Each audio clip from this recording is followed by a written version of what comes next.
Hey guys, Steve here. Today we got to look at the Tier 6 Japanese torpedo boat Shiratsuyu. I got Hellsinger. If you don't have him, you got two options. You got Tanaka, which you can get roughly the same build I got there. No twisted track in slot 3. But we're going to be relying on the twisted track quite a bit as a destroyer player, and I usually like to use that whenever possible. So I'm thinking at this point in my career, if I only had the defaults, perhaps I'd be leaning towards Kurita, although I am planning on running Kurita on the Tier 7 gunboat, the Akazuki, and whatever legendary ships that might be in the gunboat branch that may follow. Anyway, here we're going to be moving, well, this is going to be a fairly aggressive game. I would classify it personally in the Shiratsuyu, or a Japanese destroyer. But I got some plays here that I think would be interesting, and hopefully it will help people out playing this nation and similar destroyers. Now, I talk a lot about destroyers really have the same objectives or goals that they should be focusing on. Doesn't matter which type of destroyer you're in, but how you go about doing that does change from ship to ship. So here we got kind of guns that are on the weaker side, torpedoes that are quite deadly, very good detectability, mobility, somewhat suspect. So we got to kind of know the ship, but how we approach this, the goal right now is to play B. Whether we're going to get on it, try and capture it, or how we're going to play it is going to, it's going to be shaped by, number one, the ship we're in, number two, what the enemy's doing. So we already know what kind of ship we got. Now we're seeing the lay of the land. And here, this middle spawn, Gneisenau pushing it aggressively. You can see the distance to target, not that far. He's coming, aggressively towards us. And there's a smoke cloud trailing along. Now I'm keeping an eye on that smoke cloud. You can see right now it's just kind of on the left side of that gap, but it's continuing to grow to the right-hand side. So I'm thinking, if I keep pushing forward here, I can potentially hit the Gneisenau, and that's my primary target because he's probably the easiest one to hit. But I'm also thinking that destroyer seems like he's moving in tandem, parallel to that guy. So potentially we could get a double strike here. We could hit one. We could scare them by letting them know, okay, you got a destroyer in the area. But note, we're not on the cap right now. I don't want to necessarily alert them to the fact that we're over here right off the bat. So we're going to let those torps move in before we get too aggressive with our positioning. I am very close to them, but we do have an out here. I got my smoke saved. I can drop that and turn to the left very hard and go back to the southwest if need be. Get some nice shots on the Gneisenau there, and then lo and behold, the destroyer ends up eating another one, and he gone! So, getting those torpedoes in sections where we got a lot of ships present. And actually, when I was playing the game, I thought I blew up the Gneisenau at first because he simultaneously died by someone shooting him on the team or whatever happened to him.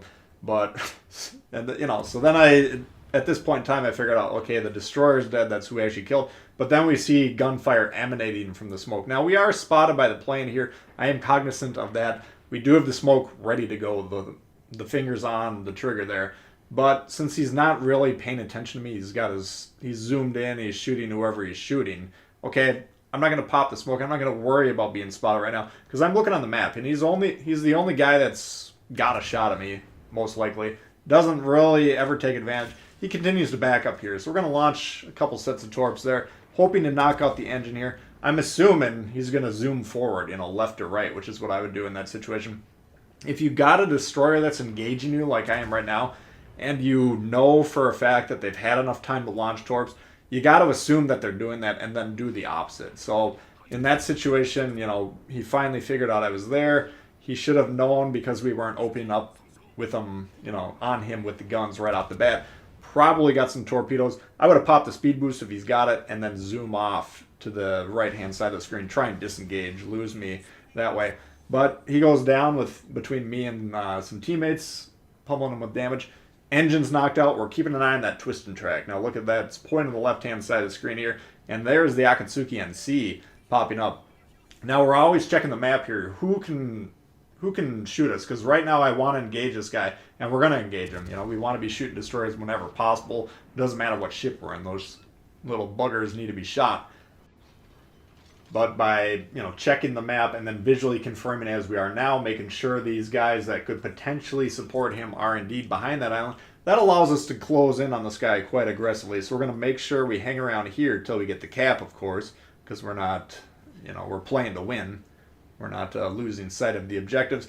But as soon as we cap that, now we're going in aggressively here. Waiting for the torpedo reload. Now I think my torps might have got knocked out or something because I thought I had 2 sets here, but I believe we only launched 1. So I'm going to zoom in here and just kind of see where that circle is. And I'm kind of thinking to myself, maybe it's just hanging out right on the edge there. Twisting tracks roughly pointing in that area. So I kind of zoomed in. You know, you can get a better view of where that circle actually is. That's the smoke cloud coverage. So if he's in that circle, he's undetected until we proxy spot him here by getting into 2 kilometers. But we kind of shot the edge there. He would have missed him had he not moved. He does a good job dodging there. But because the torpedoes are in the water, that occupies his attention. He has to deal with the torps or he dies. So that allows us to get the shots in. The teammates get some shots in there. Kill him. Now we go ahead and move in here. Use his smoke to drop spot. Because those guys did have sight of us. When we were shooting, they were within our max firing range. So we were detected. But we used this guy's smoke. Now, as soon as the line of sight drops, it's cut for a second or whatever it is. Now we drop spot. Now we can move forward. I'm trying to move forward around this cloud as quick as possible so the battleship once again becomes spotted and my team can start pummeling them. Then I'm also at the same time, you know, analyzing what needs to be done. Okay, we got a huge ship lead. Cap, you know, once we finish capturing C here, we're going to have a nice juicy cap lead. So we can kind of just push in aggressively. I want to get that last cap, you know, number 1 for extra P or XP and style points. But number 2, that's solid strategy to win the game. I don't want teammates who are prone to throw the game from time to time due to their inattentiveness. You never know. The game's not over until it's over. So we want to get D. And by moving in here, we're going to help push this guy off. But we're keeping these guys spotted. I don't want to get spotted by this Mutsu. So I got the torpedo indicator out there. I can see if he's going to change direction suddenly. I'm expecting him to move forward at any time, gun his engine, try and come towards me, but he continues to back up, and then the Fubuki just torped him a while ago, and he actually hit him. So nice dev strike there. Now that he's gone, we're going to move into the cap, and then we'll take some pot shots at the Helena. But now we've seen kind of the core of the game, and it's winding down. We can kind of recap and go over what exactly happened. We moved into B, into the proximity of B. Didn't actually get on it because those ships were on the red team were being very aggressive. We didn't want to get spotted early and then blasted by those guys. And by staying off the cap, we didn't alert them to the fact that we were there. And they weren't expecting these massive salvos, which grievously wounded the Gnais now and killed whatever the Akatsuki or whatever that other destroyer was. So we were effective in kind of clearing out that cap. Then we found another destroyer in the area, killed him. Then we found another destroyer that was on C, which is going to be our next play anyways. We had to keep going to the cap over there, and that was the closest one, and it was being actively contested. So that was the next move anyways, but the destroyer got spotted by us.